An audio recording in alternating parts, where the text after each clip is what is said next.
Vysvetľujete, že jednoducho toto Gréci nechcú. Oni majú scenár aj svojej centrálnej banky, čo sa stane, ak nastúpi drachma, keď by teda vystriedala euro. Budú mať šialenú nezamestnanosť, budú ešte oveľa zadlženejší, ako sú možno teraz. Prídu o úspory, bude mena devalvovať. Napriek tomu oni vašu pomoc Bruselu nechcú. Vyzerá to tak teda, že vyhrá ľavicová Syriza, ktorá žiadne rokovania s Bruselom neakceptuje. V podstate tam je rozdiel, ako odmerať to, čo chcú a to, čo nechcú. Lebo tie opatrenia, ten program, ktorý spomínam, schválil grécky parlament, schválila ho grécka vláda. Áno, ideme teraz do volieb, zaznelo tam veľmi veľa skresľujúcich informácií. Tie prieskumy verejnej mienky sa v podstate líšia každý deň a myslím si, že jeden z tých dôvodov je aj ten, že v Grécku sme videli v podstate až do konca minulého roku takú obrovskú polarizujúcu diskusiu aj medzi tými hlavnými politickými stranami. Keď to porovnáme s Írskom alebo so Španielskom, tam bolo úplne jasné, že kľúčové politické sily povedali, toto je cesta vpred, takto chceme prekonať tento problém. To v Grécku absentovalo, to tam nebolo, aj tie dve kľúčové strany medzi sebou viedli veľký boj v podstate až do októbra, novembra, decembra. No a tá scéna sa tak roztrieštila, že teraz vidíme, aké následky to môže mať. No ale napriek tomu dúfam, že sa podarí zostaviť vládu, ktorá bude chcieť pokračovať v reformách, bude chcieť zachrániť. A čo ak nie? Pretože to je to kľúčové, možno nie každý si dosť dobre vie predstaviť, čo bude nasledovať. Hovorí sa, že ste si v komisii kúpili čas, 2 roky, ste teda, hovoríte, nie dotovali, ale dávali pomerne vysoké peniaze, 400 miliard eur smerovalo do Grécka. Čo keď teda vystúpi Grécko? Čo nastane potom? Ako nás to môže ovplyvniť? Môžu sa naši ľudia obávať, že prídu o čas svojich vkladov, že euro zrazu bude, nechcem to povedať, že slabá mena, ale skrátka, že naozaj sa niečo zásadne zmení? No, v prvom rade by som chcel povedať, ešte raz opakovať, že robíme všetko preto, aby Gréci zostali a chceme, aby Grécko v eurozóne zostalo. Bude to najlepšie riešenie pre všetkých. Ak nie? V podstate tie alternatívne scenáre sú asi také, že určite by sme prešli cez nejaký turbulentnejší vývoj, len tiež zase tá pozitívna stránka toho je tá, že sme na tom oveľa lepšie, ako sme boli na tom pred rokom. Čiže kúpili ste si ten čas? V podstate, nehovoril by som o kúpení si času, ale o tom, že bolo potrebné aj na politickej úrovni pochopiť niekoľko vecí. Prvá vec, že jednoducho tie ekonomiky sú tak prepojené, že situácia v jednej krajine ovplyvňuje všetkých ostatných. Že musíme úplne zmeniť systém riadenia v eurozóne. Že musíme vybudovať finančné bariéry, ktoré odolajú akýmkoľvek špekulatívnym tlakom a že musíme dobudovať ekonomickú a hospodárskú úniu. Čiže my sme toto zrealizovali.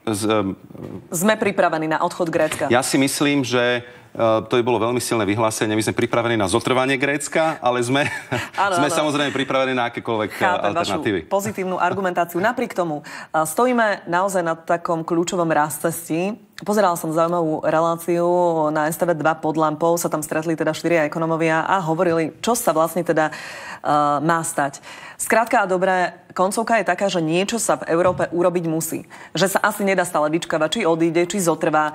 Buď sa eurozóna rozpadne, alebo to bude smerovať k nejakej tesnejšej väzbe k federácii tohto priestoru. Myslíte si, že sme naozaj pripravení, že cez fiškálnu zmluvu budeme pokračovať v tej tesnejšej integrácii aj na politickej úrovni? Alebo naozaj hrozí reálne aj rozpad eurozóny? Ja som presvedčený, že pôjdeme scenárom oveľa užšej spolupráce. My prídeme... A nie je toto len fráza, pán Šefčovič? Vaše zbožné želanie v Bruseli, aby to tak bolo? Nie, ono sa to, myslím, prejavuje veľmi konkrétne už tým, akým spôsobom sme zmenili celé riadenie ekonomiky v rámci eurozóny. Aj ten fakt, že som vlastne bol prezentovať ten návrh odporúčaní, ktoré sú dôležité pre Slovensko. A to isté sa dialo v 27 členských krajinách.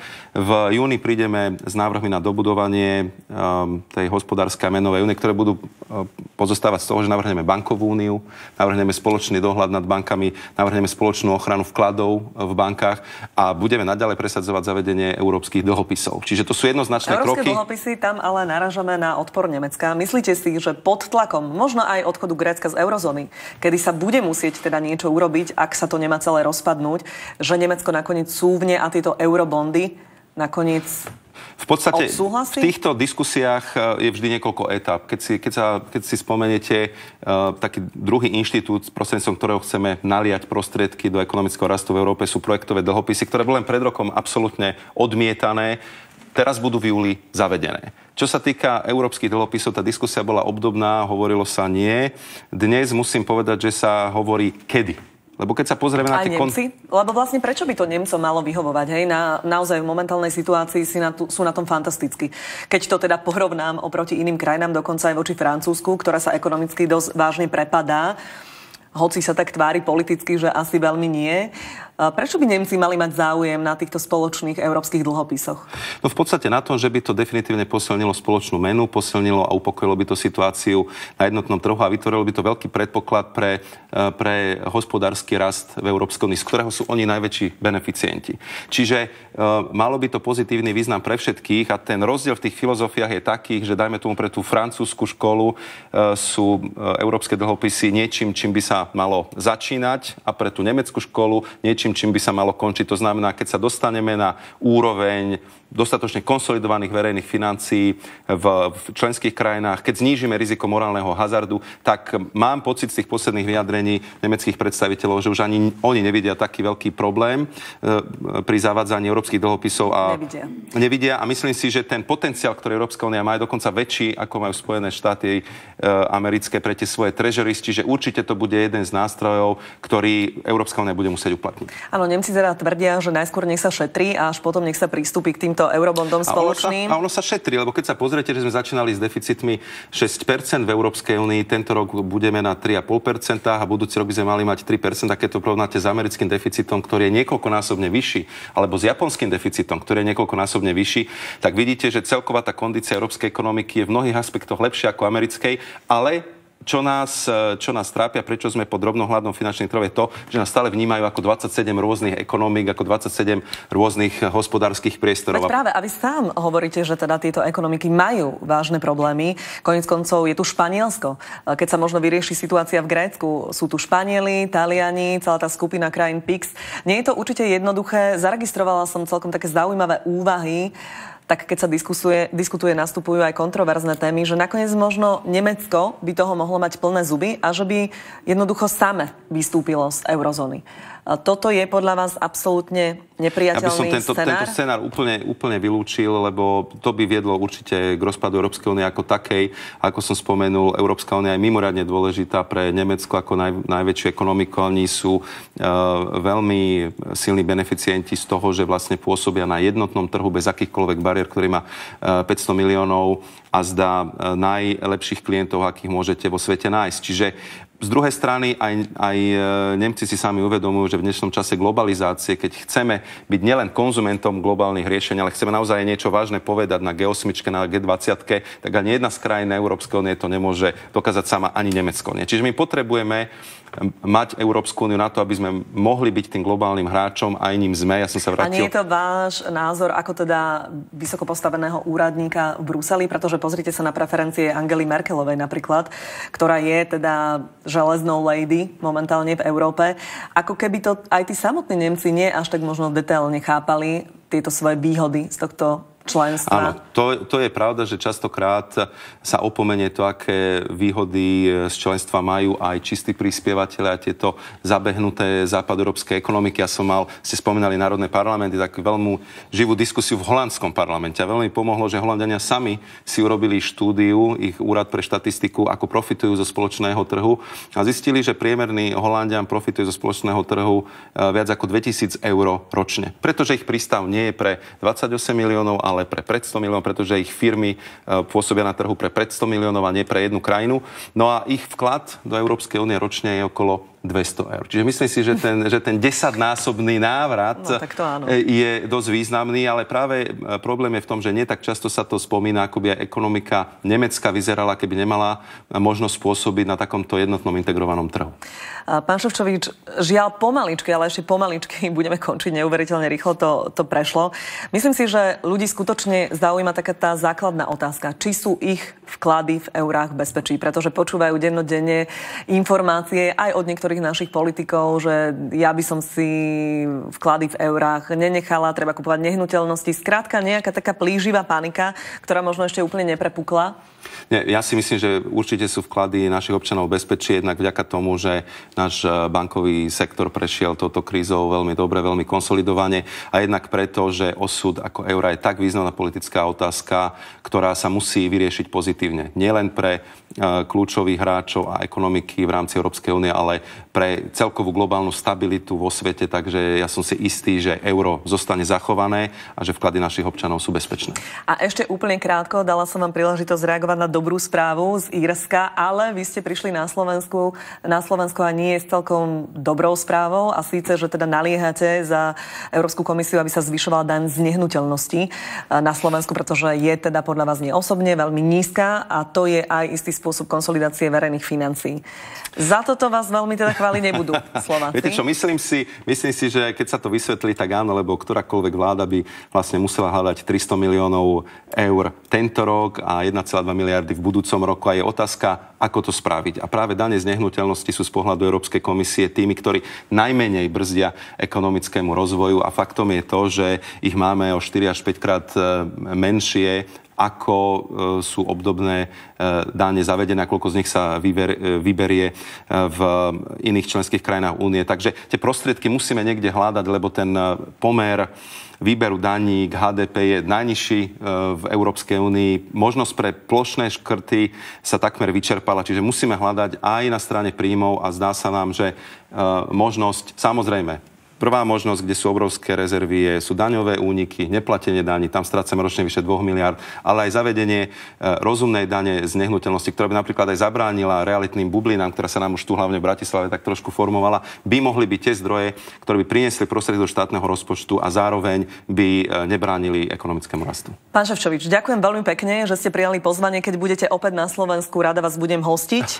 Verím, že to obdobie, no, není to iba fráza, hej, euroúradník. V každom prípade naozaj to budú asi ťažké chvíle. Čakáme všetci, ako skončia voľby v Grécku. Takže potom veľmi rada vás opäť uvidím. Majte sa krásne. Dovidenia. Pekný deň. Teraz vás vystrieda Daniel Lipšic. Všetko dobré. Áno, už smeruje spred štúdia. Pán Šefčovič, tak ešte pekný deň vám želám. Pekne. Dovidenia. Dovidenia. No a už o malú chvíľu teda pána Šefčoviča vystrieda Daniel Lipšic, ktorý bol v podstate ešte do minulého týždňa podpredsedom KDH. Prajem, dobrý deň. Dobrý deň, prajem. Pán Lipšic, minulý týždeň ste po 12 rokoch odišli z KDH. 13. V roku 2000, ak sa nemýlim. Som sa stal podpredsedom KDH, ale v roku 99 som do KDH vstúpil. No, v každom prípade veľmi, veľmi veľa rokov, počas ktorých ste toho naozaj aj v takej stranickej rovine veľa stihli. Boli ste ministrom spravodlivosti, vnútra. Stálo to za to, tento odchod týždeň po? Stalo to za to, pretože ja som stále vďačný KDH. Ja na KDH nikdy verejne nič zlého nepoviem. Je tam strašne veľa na tej členskej základni dole skvelých ľudí, s ktorými som stále v kontakte. Ale myslím si, že je to širší problém toho, v akom stave sa nachádza pravica, a teda aj KDH, kde na jednej strane akoby sme boli vyhoretí z nejakých vízií pre krajinu z nádejí. Pred 10 rokmi pravica dávala Slovensku nádej, integráciu Európskej únie, reformy, druhý pilier, rovná daň. Teraz skôr len obhajujeme reformy spred 10 rokov. To je šialene málo podľa mojej mienky. To znamená... A čím teda prichádzate, pán Lipšic? Pretože vy hovoríte šialene málo. Napriek tomu to bola doba, ktorá v úvodzovkách žehnala týmto témam, pretože sme vstupovali do únie, boli tam množstvo vecí, ktoré si vyžadovali zosúladenie s Európskou úniou. Tie témy, ako keby sa, nechcem povedať, že rodili sami, ale boli k dispozícii. A neboli to len témy Európskej únie, boli to naozaj témy ekonomických reforiem, kde v mnohých prípadoch Slovensko bolo vďaka nim úspešné a je úspešné. Áno, ale neboli sme limitovaní aj Európskou úniou a už teraz sme. Ale tam nie je rozdiel. Potom prišla kríza, ktorá zmenila v mnohých veciach aj v Európe, aj vo svete vôbec systém fungovania, pretože ja som to spomínal u vás v relácii, myslím, pred nedávnom, na takom príklade rodiny, ktorá je v situácii, kedy dostáva nejaký príjem, čo ja viem, 600-700 eur, ale pokiaľ v situácii, kedy je rozsiahla miera korupcie v krajine, pokiaľ z tých 600 eur tá rodina stráti, lebo jej niekto ukradne 200 eur, tak si 400 eur nemá šancu prežiť. Najmä v čase krízy nie. Keď sa zvyšuje plat každý mesiac, fajn. Ale keď zrazu príde kríza, tak v takom prípade buď si požičia tá rodina, a my sme si požičiavali dlhé doby, alebo chytíme toho zlodeja. A preto ja som povedal, že krajina potrebuje mať sen. Ja som to tak zadefinoval. Každý z nás o niečom sníva. Nemyslím to nie teraz, je až tak úplne vaša autorská myšlienka o snívaní každý z nás o niečom sníva. Nemyslím teraz v noci. To tiež. Ale sníva aj cez deň. Ani ja som to nemyslela, že snívaní v noci. Ja viem. Sníva o svojej rodine, o svojich deťoch a chce tie sny aj uskutočniť. A myslím, že mnohí ľudia majú aj sen o spoločenstve, o krajine, o štáte. A sen, ktorý sme my predstavili, bol taký, že by Slovensko malo byť krajinou, kde štát, ale aj politici chránia slušných ľudí a nie oligarchov. Áno, ale nie silných, je toto veľmi... nie finančné skupiny. Áno, je to veľmi pekný sen, ale napriek tomu neprezentovali ste tých bodov, ktoré chcete priniesť do politiky málo? No, v čase, kedy naozaj zápasíme s krízou, sú tu silné ekonomické výzvy, je tu dôchodková reforma, množstvo vecí a vy ste sa postavili a povedali ste, že idete snívať sen o slušnom Slovensku. No, naozaj je problém Slovenska v tom, že máme nejaké zlé zákony? Naozaj je problém Slovenska v tom, že treba zmeniť daň z príjmu o 3% a daň z nehnuteľnosti o 4%? Je to naozaj najzákladnejší problém Slovenska? Potom už bude kríza za nami? Nie, podľa vás to nie je dôležitý problém? Podľa mňa najzákladnejší problém je, že dlhodobo na Slovensku, možno od roku 90 a 93, majú návrh aj na úrovni centrálnej, aj na úrovni regionálnej, aj na úrovni lokálnej oligarchovia. Silné vplyvné skupiny. Niekedy zločinecké, niekedy finančné, ktoré si presadzujú, čo chcú. Mnohí ľudia majú pocit, a podľa mňa oprávnený, že sa nemôžu domôcť tá mlčiaca väčšina, tie pracujúce rodiny, elementárnej spravodlivosti. A preto som povedal, áno, aj konkrétne veci. Aby si ľudia volili svojich poslancov v jednomandátových obvodoch. Aby bolo referendum záväznejšie aj pri nižšej účasti. Aby sa volili sudcovia a prokurátori. Dobre, nechala som vás dohovoriť, pán Lipšic. Tie silné skupiny si privatizovali mnohé oblasti spoločenského života. Lenže vy ste boli 12 rokov podpredsedom aj vládnej strany. 12 rokov. Boli ste aj ministrom spravodlivosti, boli ste aj ministrom vnútra.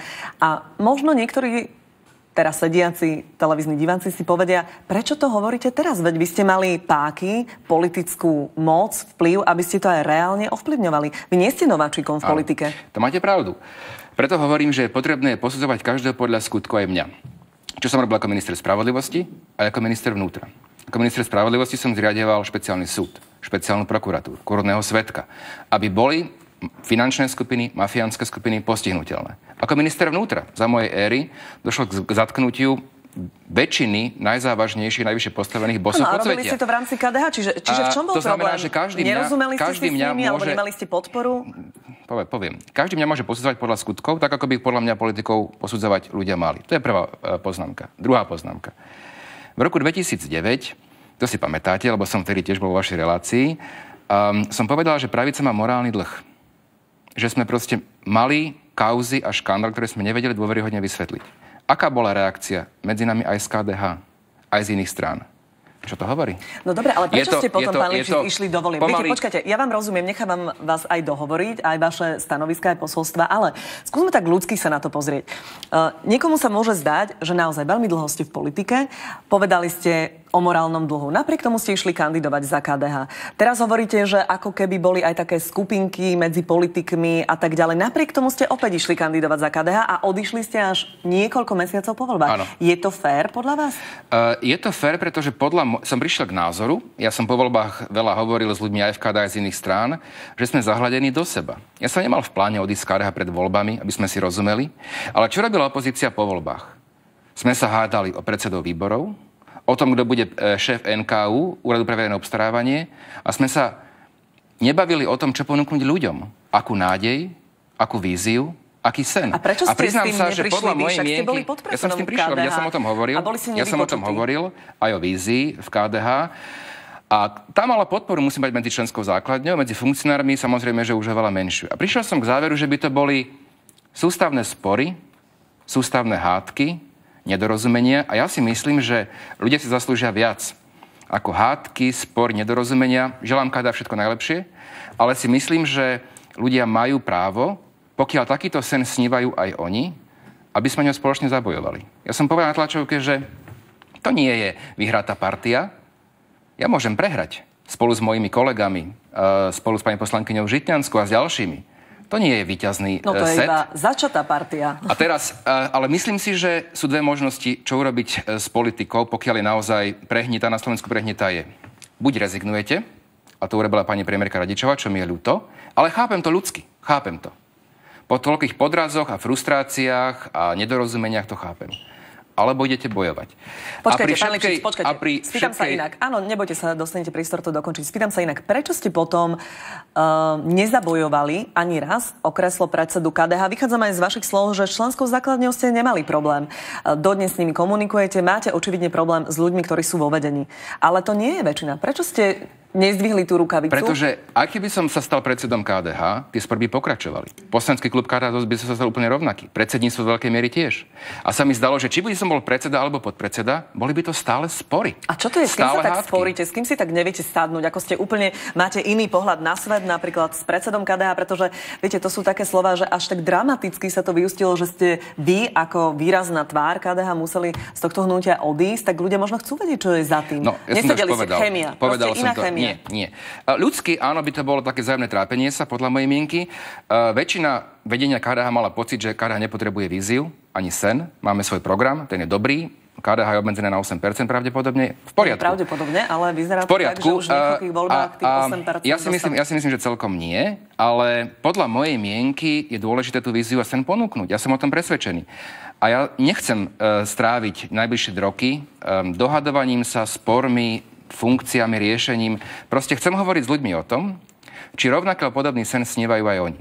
Poviem to na iných príkladoch. Proste problém Slovenska je ten, že akoby tí silní, tí arogantní mali vždy navrch.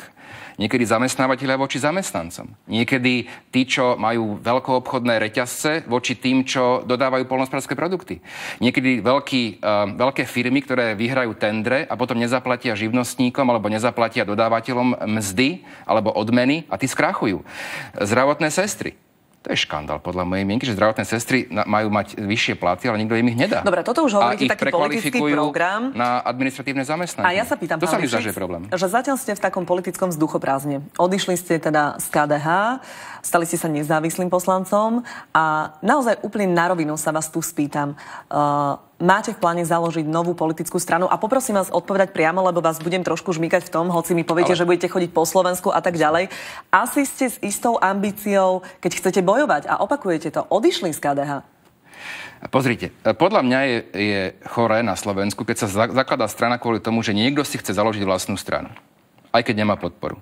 Preto ja som povedali sme s pani poslankyňou, že chceme chodiť medzi ľudí po Slovensku, chceme s nimi hovoriť počas najbližších týždňov a mesiacov a zisťovať, či táto vízia má podporu. Priznám sa, neverím tomu, že napríklad pred voľbami ste toto nerobili. Priznám sa, že veľmi ma prekvapilo pozitívne, aj také prvé dni sú to len samozrejme zatiaľ. Dostali sme stovky mailov od ľudí z celého Slovenska, väčšinou mladých, ale nie len. Právnikov, ekonómov, podnikateľov, živnostníkov, učiteľov, ktorí majú teda podobný sen, ale nielen, že držia palce, ale chcú aj pomôcť. A pýtajú sa, ako môžu pomôcť. Čo ideme preto robiť. Čiže tú nádej ja mám veľkú, ale sú to len prvé dni. A áno, pokiaľ to bude mať podporu, tak samozrejme, že v politike svoje názory presadzujete cez hnutie alebo stranu a nie cez nejaký klub záhradkárov. To je fakt, že to nejako netajím. No, alebo ako forma obyčajných ľudí, Igora Matoviča. Ale myslím si, že je nesprávne budovať stranu z vrchu, že sa niekto rozhodne, dvaja poslanci a ich kolegovia, poradcovia, treba urobiť stranu. To podľa mojej mienky je chore. Pán Lipšic, a keby ste to mysleli inak, nebolo by to potom, ako aj KDH teraz hovorí, že by ste mali vrátiť mandát, že by ste teda mali z politiky možno asi odísť. Prečo neviete povedať možno jedným dýchom, že áno, máme svoj sen, nevedeli sme to tu nejak presadiť, ale ako ste aj sám povedali, buď hnutie alebo strana. Založíte novú stranu a ak áno, ak to bude mať podporu, tak samozrejme... Hovoríte, že dostávate stovky mailov. Ale sú to prvé dni. Teraz, ja som to už povedal predtým, že a nechcem, aby sa dámy urazili, ale muž musí za svoj sen bojovať. Čiže a žena nie? Aj žena samozrejme, ale muž musí bojovať. Aj musí žena bojovať. v histórii bojovala. Mnohé ženy bojovali za svoje. Áno, ale proste myslím si, že ten boj za to, o čo nám ide, čo si vážime, o čom snívame, je dôležité vybojovať. Isté, ja mám sen, mám 2 malých synov, chcem, aby z nich vyrástli slušní ľudia, odvážni muži. A budem preto všetko robiť. Ale mám sen aj pre túto krajinu. Aby to bola naozaj krajina, kde štát a politici pomáhajú a chránia slušných ľudí. Nie gaunerov, nie oligarchov, nie nejakých proste arogantných, silných ľudí. A prečo je potom problém povedať, že áno, mám tento sen a chcem ho realizovať, lebo sa to inak nedá prostredníctvom napríklad politickej strany? Len preto, že chcem venovať čas rozhovorom s ľuďmi. Nevylučujem to. Ale opakujem ešte raz, je predsa choré, aby niekto stával stranu, ktorá nemá podporu. Toto sa mi zdá byť, že je chore, že niekto si povie, mne sa zdá, že tu už nemám podporu, tak urobím vlastnú stranu. To podľa mňa je nešvar slovenskej politiky. O tom som presvedčený. Tak inak, keby vám neprišiel ani jeden mail, alebo možno 2-3, preháňam samozrejme nadsázka. No dobre, ale rozumieme si, tak by ste z politiky odišli? A pravdepodobne áno, pozrite. Ja som vždy hovoril, a aj možno u vás v relácii, že je dôležité, aby mal politik svoju profesiu, do ktorej sa môže kedykoľvek vrátiť, lebo potom je politika slobodnejší. A teraz, ja som sa vrátil do súkromnej praxe, veľmi som v nej spokojný, to znamená, nie som ja na politike závislý. Idem do tohoto s plnou vehemenciou, s plnou silou, chceme o tomto sne presviečať ľudí na Slovensku, ale môžeme prehrať. A ak sa ukáže, že to nemá podporu, áno, z politiky odídem. A čo to je vlastne nemá podpora? Aká je miera toho nemá to podporu? Pretože niekto, keď príde, ja neviem, na námestie a zbada tam 10 ľudí, sú aj takí politici, tak sú šťastní, že dnes prišlo na námestí 10 ľudí. Keď čiže čo je vaša miera bude úspešnosti? Tam 5 ľudí, ktorí zaspia, no tak asi to nemá podporu. Keď tam príde viacero ľudí, angažovaní, ktorí chcú pomôcť, ktorí sú naozaj, majú zapálené srdce, to tak poviem, no tak vtedy to má podporu. To nie je vec nejakej kvantifikácie presnej, ale ubezpečujem vás, že to sa veľmi ľahko dá odhadnúť. Spomínali sa totiž, ak dovolíte, viaceré mená, ktorých ste už teda mali osloviť. Bolo to aj taká trošku nešťastná komunikácia s bývalou premiérkou Ivetou Radičovou. Oslovili ste ju, aby sa k vám pridala? Neoslovil som ju, pretože sme hovorili spolu pred asi mesiacom alebo v takom čase len o tom, že ja formulujem nejakú víziu, ktorú chcem predstaviť. Ona mi vtedy povedala, že tiež na niečom podobnom pracuje, ale ja som žiadne pozvánky do niečoho nerozdával, pretože ešte nič neexistuje. Ale chcem povedať ešte druhú vec. Ja si nemyslím, že by to mal byť, ak vznikne nový subjekt, nejaký zberný tábor pre ľudí, ktorí nie sú vo svojich stranách spokojní. To si proste nemyslím. Mali by tam byť noví ľudia. Mali by tam byť noví ľudia. Ale ja nikoho nevylučujem. Len proste urobiť len zberný tábor. To znamená, môj zámer je zaangažovať aj nových ľudí, ktorí sa angažovali v verejnom živote. Možno na lokálnej úrovni. Možno práve pri tých bojoch s tými miestnymi oligarchami. Áno, to si myslím, že by bolo správne. A pozrite, dneska pokračuje, keď chcete byť konkrétnejšia, pokračuje stále to, že majú oligarchovia návrh. Poviem to na príklade štátneho rozpočtu, lebo však ten teraz bol prerokovaný. Pán premiér Fico povedal, že ide viac zdaniť, aby mali vyššie odvody živnostníci. Ide zobrať sporiteľom na dôchodkoch, 1,5 milióna sporiteľov. Ide zvýšiť dane. A to kvantifikoval, že to je 1,5 miliardy, ktoré štát potrebuje na vyšších príjmoch. Daňové úniky, tam povedal, že ide voči nim bojovať. Ale tam žiadna kvantifikácia nie je. Toto je návrh na realizáciu daňových únikov, respektíve ich znižovanie. V doložke dôvodovej správy je, že nie, že to prinesie vyšší príjem do rozpočtu, že nás to ešte bude stáť 600 miliónov v 3 rokoch. A teraz to nechajte do diskusie, pán Lipšic, že pri živnostníkoch s niekým zo Smeru. V poriadku, že pri živnostníkoch, ale keď chcete byť konkrétna. Živnostníkov tam sme konkrétni, vieme, koľko im zoberieme, dôchodcov vieme, koľko zoberieme budúcim, ale oligarchom tam nevieme. Áno, aby som ja teda bola korektná, povedal teda Robert Fico, že zriaďujú aj akúsi akčnú trojku, že idú meniť aj zákony, aby teda tieto daňové úniky nemohli až tak unikať. Dobre, nechajme to naozaj do diskusie. Buďme korektní. Ale pán Lipšic, neobávate sa napríklad aj toho, že budete vnímaný ako teda odídenec? Sám dobre viete, ste v politike veľmi dlho, že mnoho ľudí takto odišlo a tú nálepku jednoducho sa jej potom nedokázali zbaviť. Pozrite, pre mňa je dôležité, pre nás sú dôležité názory ľudí a podpora ľudí. Ak pravicové strany majú pocit, že sa potrebujú navzájom medzi sebou strieľať, ak potrebujú mňa kritizovať, nech to robia. Držím im v tom palce, nech sa tomu venujú. Ja sa chcem venovať tomu, aby sme naozaj ponúkli nejakú zmysluplnú víziu. Vám sa možno, že zdá ten sen, že to je samozrejmosť. Áno, proste slušní ľudia by mali mať návrh. Nie, nemyslím, že sen ako taký, ale tento konkrétny. Že by mali mať návrh slušní ľudia. To sa zdá byť, že to je normálne. To nie je niečo na Nobelovú cenu. Súhlasím s vami. Je to banálne, malo by to byť normálne, ale na Slovensku to normálne nie je, podľa mojej mienky. Nie je to normálne. A musíme s tým podľa mojej mienky niečo urobiť. Dobre, budeme to sledovať, samozrejme, však ešte ste sa pred týždňom len rozhodli. Uvidíme, ako tento váš sen bude pokračovať ďalej. Pán Daniel Lipšic, nezávislý poslanec, asi aj pre vás to znie tak zvláštne? Nie, či to znie zvláštne. Ešte raz, ja som vďačný KDH a držím KDH palce. Považujem stále KDH za najbližšieho spojenca, ale myslím, že sa musíme orientovať na budúcnosť a na ľudí, nie na seba. Ďakujem veľmi pekne. Priznám sa osobne, že už veľa politikov som ohlasovala, ako odchádzali zo svojich strán a potom sme sledovali ich cestu ďalej, takže uvidíme, ako bude pokračovať tá vaša. Všetko dobré, ešte peknú nedeľu. Máte sa krásne, vám veľmi pekne ďakujem za pozornosť, máte sa pekne, uvidíme sa opäť o týždeň. Dovidenia.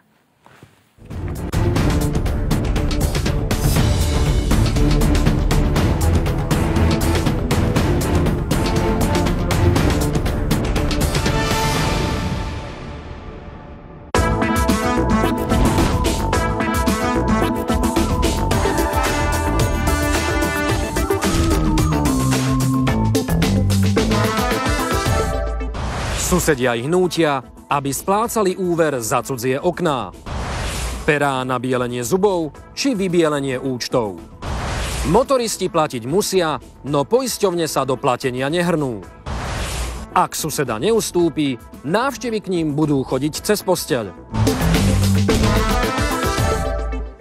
A nenechajte si ujsť ani dnešnú rubriku Lebo medveď.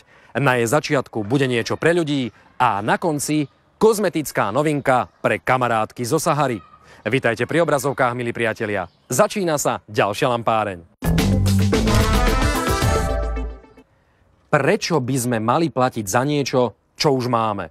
Takúto logickú otázku si kladie časť obyvateľov jednej bytovky, ktorých nútia, aby sa podieľali na splácaní nových plastových okien zvyšných susedov. Hoci logika ponúka jasnú odpoveď. Ako uvidíte v reportáži Andreja Gajdošíka, logika a spravodlivosť nie sú veľké kamošky. Toto je bordel, ktorý je v našom spoločenstve, aký na Slovensku nie je. Nastala veľmi nepriaznivá situácia podľa môjho názoru pre všetkých vlastníkov. Ona mrhá, ona rozhadzuje šafári s našimi peniazmi. Tie peniaze sa dali rozumnejšie využiť. Ako si toto niekto môže dovoliť? Kto je ona vlastne? Ja som nie ochotná rozvírovať tieto špinavé obvinenia. Si myslíš, že ona je vlastníkov tohto domu a my sme jej nájomníci, alebo čo? 10 majiteľov bytov je už 6. rok v otvorenej vojne s predsedničkou spoločenstva vlastníkov bytov. Všetko sa začalo, keď si ako prvý z domu dali vymeniť plastové okná. Odvtedy sa kopy dokumentov, dôkazov, príkazov, obvinení a oznámení na poličkách aktivistov zväčšujú. Všetko je dokladované, všetko máme zdokumentované, všetko je podložené. My nemáme záujem nikoho osočovať, ohovárať, hovoríme len pravdu a chceme, aby platil zákon. No a poďme konečne k veci. Keď sa spoločenstvo pred časom dohodlo, že zateplia bytovku a vymenia plastové okná, 10 vlastníci už mali okná vymenené. Dohromady je v bytovke 47 bytov. Spoločenstvo si zobralo úver, dalo zatepliť dom a vymeniť okná v 37 bytoch. Splátky úveru a úrokov však rozpočítali na všetkých. My predsa nemôžeme platiť rovnako ako tí, ktorí nemali okná zaplatené z vlastných prostriedkov a budú mať hradené z úveru. Situáciu sa preto rozhodli riešiť súdnou cestou. Okresný a neskôr aj krajský súd potvrdil neplatnosť uznesenia spoločenstva vlastníkov bytov. Zdalo by sa teda, že bytovkoví aktivisti vyhrali. Na ich účty totiž prišli peniaze za plastové okná, o ktoré boli ukrátení. V hre však stále ostávajú úroky, na ktoré sa odmietajú skladať. Oni si predsa úver na okná brať nepotrebovali. Možno to bude znieť trošku smiešne, ale ja si myslím, ak som raz okná si zaplatil za vlastné peniaze, preci nemôžem platiť úrok. Do fondu oprav teda doteraz platia všetci rovnako. Schválených 28 starých korún, teda asi 93 centov za meter štvorcový. Pred renováciou domu platili 3-krát menej. Keby bola rozpočítaná tie financie, čo sa týkajú úveru, tak ako sa mali, lebo úver bol braný na celý barak, to stačilo odrátať naše štvorcové metre, zaťažiť tých ostatných a tým pádom bol jednoznačne problém vyriešený. Čiže jednoduchá matematika, ja si myslím, že ak v osobitnej škole piatak by to vedie vyrátať. Čiže ona to nevie.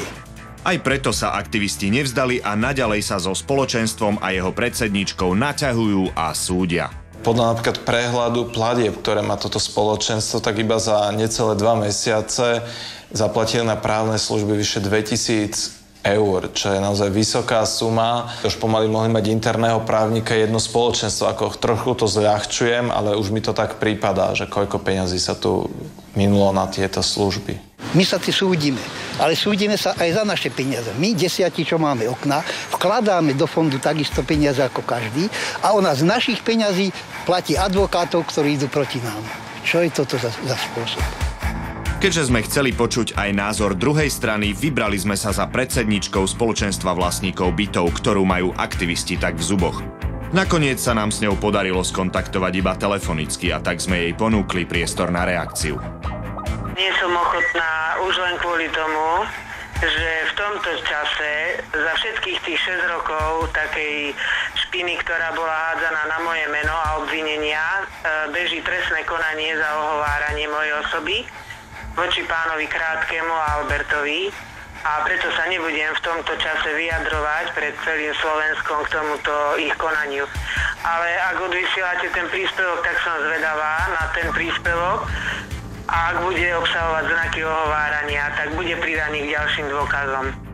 Vráťme sa ale na samotný začiatok. Postupovalo spoločenstvo pri čerpaní peňazí z fondu oprav a financovaní nových plastových okien správne?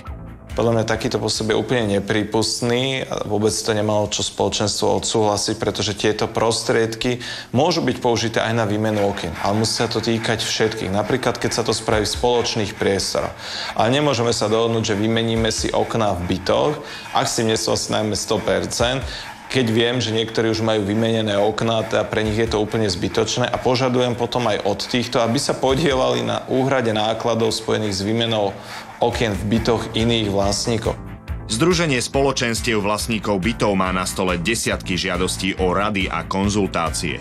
Takisto tvrdí, že chybu treba hľadať niekde na začiatku pri vybavovaní úveru v banke. Tam by sa to muselo odčleniť tak, že vlastne ten úver za zateplenie by sa splácal z fondu oprav a ten úver za okná u tých 37 by sa splácal ako mimo toho.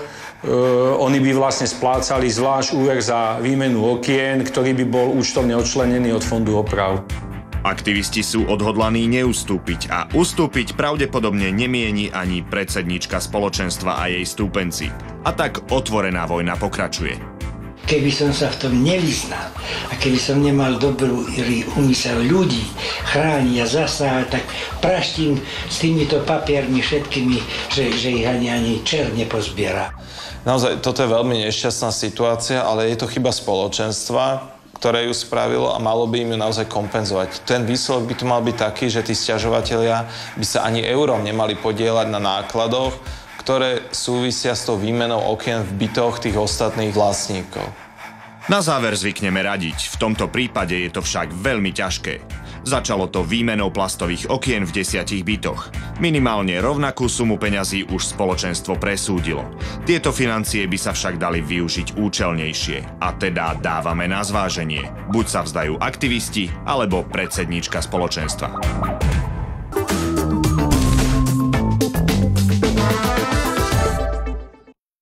Povinné zmluvné poistenie je najpovinnejšia povinnosť všetkých majiteľov aut. Lenže kým motoristi platiť musia, poisťovne sa do vyplácania peňazí dvakrát nehrnú. Áno, je veľa poistných podvodov a musia byť opatrné. No nie len pán Jozef z reportáže Anny Lemešániovej má pocit, že to niekedy poriadne preháňajú. Prechádzal som cez križovatku na zelenú, som pribrzdil a za mňa vozidlo a neviem, odkiaľ sa zobralo, prasklo mi do auta. Tu mi celú túto ľavú stranu mi rozbil blinker, započili mi tu na blatník, kapota sa nedá zatvárať. Už na prvý pohľad typická plecharina s jasným viníkom, ku ktorej policajtov volať netreba. Takto zhodnotil pán Jozef spolu s druhým vodičom, teda s viníkom nehody. Mimochodom vtedy čerstvým držiteľom vodičského preukazu. Prakticky sme sa dohodli na mieste a napísali sme, a sme sa dohodli, že nahlásime tú udalosť poistnú v jeho Čiže záznam o nehode bol spísaný? Bol spísaný. Môžeme sa pozrieť? Zo záznamu o nehode je zrejmé, že viník si svoju vinu priznal, čo potvrdil svojím podpisom. Stačilo už iba nahlásiť nehodu poisťovni, s ktorou mal viník uzavretú zmluvnú poistku, a jedna z banálnych plecharín by bola uzavretá. Po 3 dňoch som išiel do poisťovní, ktorý má zákonnú povinnú poistku, má úžasný Unikve, tam som bol, kde sme písali záznam o, je to oznámenie škodovej udalosti, a takisto prišiel aj technik, ktorý zistil škodu na vozidle, vyfotil si to a tým som považoval celú udalosť za skončenú z mojej strany. Zainvestoval takmer 800 eur do opravy auta a čakal, že mu to poisťovňa zo zákonnej poistky viníka nehody preplatí. Lenže to by ten viník musel škodovú udalosť v svojej poisťovni nahlásiť tiež. Bez toho totiž poisťovňa konať nemôže. Čiže na ťahu bol viník. A čakám. Čakal som možno mesiac, idem sa opýtať do poisťovní, čo je s poistnou udalosťou. Oni povedali, že účastník dobre nehody nebol oznámiť, takže mi poradili, aby som ja ho volal. Tomu sa hovorí rada nad zlato. Podľa poisťovne mal pán Jozef sám naháňať viníka a najlepšie za golier ho dotiahnuť rovno až do pobočky. Prečo by som mal niekoho obťažovať? Nevidím tom dôvod, že by som ja si takú zobral tú úlohu na seba. Niekto dobre poisťovňa. Prečo ja? Napriek tomu pán Jozef volal. Veď mu išlo o jeho peniaze. Raz, dvakrát, aj tretíkrát. Dozvedel sa, že auto nepatrí mladíkovi, ktorý nehodu spôsobil, ale jeho mame. Telefonoval teda jej. Tá však riešiť problémy za syna odmietla. Telefonoval teda opäť mladíkovi. Najskôr sľuby, potom výhovorky, až mu napokon úplne prestal dvíhať telefón. A čo na to poisťovňa? Mi odkázali, nech sa dám na súd, nech sa súdim s majiteľom vozidla. Riešenie to síce ani podľa advokáta nie je zlé, ale je zdĺhavé. Poškodený mohol priamo zo zákona si uplatniť svoj nárok voči poisťovateľovi za predpokladu, že poisťovateľovi preukáže vznik škody. Pán Jozef sa ale chce súdom vyhnúť. Už takmer rok sa snaží dokázať, že doriešiť banálnu, absolútne jasnú poistnú udalosť zo zákonnej poistky by mala vedieť aj poisťovňa sama. Prečo to nejde, sme sa pýtali priamo v poisťovni. Posúdeniu nároku a preukázaniu zodpovednosti za škodu je potrebné, aby nám poistená majiteľka auta doručila písomné oznámenie škodovej udalosti. Predmetné oznámenie o škode sme napriek urgencii do dnešného dňa neobdržali. A vy ste kedy kontaktovali majiteľku auta? My sme majiteľku auta kontaktovali 11.11.2011. S majiteľkou auta, teda s matkou mladíka, ktorý nehodu spôsobil, sme sa telefonicky skontaktovali aj my. A mohli by sme sa stretnúť a nakrútiť spolu rozhovor na mikrofón a na kameru? To nie, to v žiadnom prípade. Nie. Nesúhlasím s tým, nie. Nesúhlasila ani so zverejnením telefonického rozhovoru, ale v každom prípade poprela, že by ju poisťovňa akokoľvek, či už telefonicky alebo písomne kontaktovala. Jasné, že poisťovne je to lepšie, keď to nerieši, však nemá výdavky, nemusí zaplatiť poistku, ale ja prečo by som mal na to doplatiť? Poisťovňa určite nemá záujem, aby nejakú poistnú udalosť neplnila, práve že my vlastne sa prezentujeme veľmi dobrým servisom. No, zdá sa, že nie je tak celkom. Pán Jozef čaká na svojich 800 eur už poriadne dlho. A pritom zákon jasne ukladá viníkovi nehody povinnosť oznámiť vznik poistnej udalosti do 15 dní po jej vzniku. Ak tak poistený neurobí, poisťovňa môže z toho vyvodiť následky. Vzhľadom na to, že poistená nedodržala túto 15-dňovú lehotu, poisťovňa si môže uplatňovať od nej zaplatenie 50 a až 100% tých peňazí, ktoré zaplatila poškodenej. Toto by mal byť podľa zákonodarcov pomyselný bič na viníkov nehody, aby sa nevyhýbali povinnosti nehodu nahlásiť. Ale zdá sa, že poisťovňa o tom nič nevie. Ona by sa mala vyjadriť do 15 dní na základe toho, ako sme ju urgovali. A ak tak neurobila? Ak nie je tam nejaká sankcia, ani to neznamená, že by sme s ním uzatvorili spoluprácu, alebo že by sme to nedošetrili, lebo to nedodržala. Takýto postup poisťovne je značne benevolentný. Potom sa ale netreba diviť, že poškodení na svoje peniaze zo zákonnej poistky márne čakajú dlhé mesiace. V tomto prípade našťastie náš telefonát majiteľke auta, ktoré spôsobilo pánovi Jozefovi škodu, zabral. Zariadím to a koniec, hotovo, žiadne vyjadrovanie. Ako slúbila, tak aj urobila hneď na druhý deň po našom telefonáte. V tejto chvíli by už poisťovňa mala mať kompletnú dokumentáciu k tomu, aby mohla po takmer roku vyplatiť to, čo malo byť na základe jej aktivity vyplatené už dávno. Takže si to shrňme. Ak ste autom spôsobili niekomu škodu, nezabudnite, že poistnú udalosť musíte nahlásiť aj vy svojej poisťovni, v ktorej máte povinné zákonné poistenie, a to najneskôr do 15 dní po jej vzniku. Ak stojíte na druhej strane, na strane poškodeného, potom vám radím, volajte políciu aj k menšej dopravnej nehode. Vtedy to totiž v poisťovni odsýpa o mnoho rýchlejšie.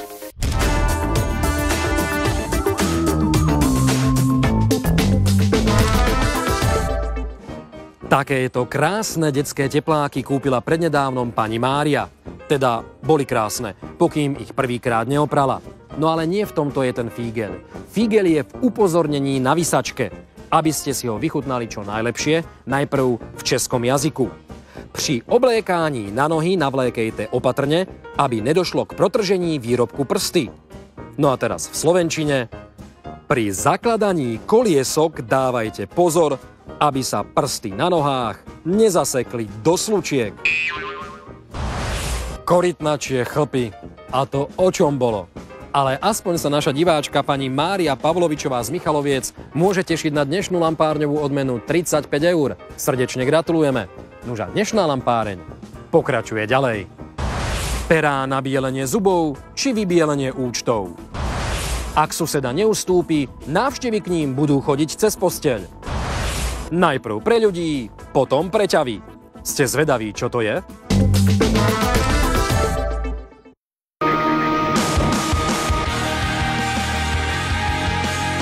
Hlas Československa, veľké finále. Dnes o 20:10 na Markíze. Hlasujem za Easy. Telekom. Zažíme to spolu.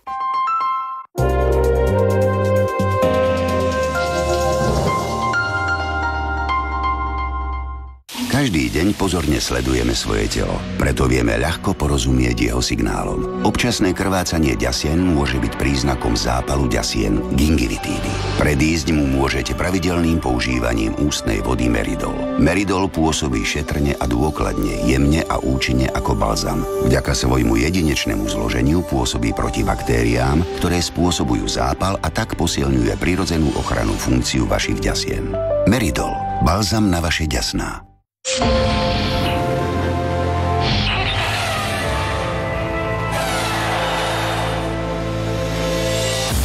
Prebuď svoje zmysly. Boss Bottled Sport. Nová osviežujúca vôňa pre mužov.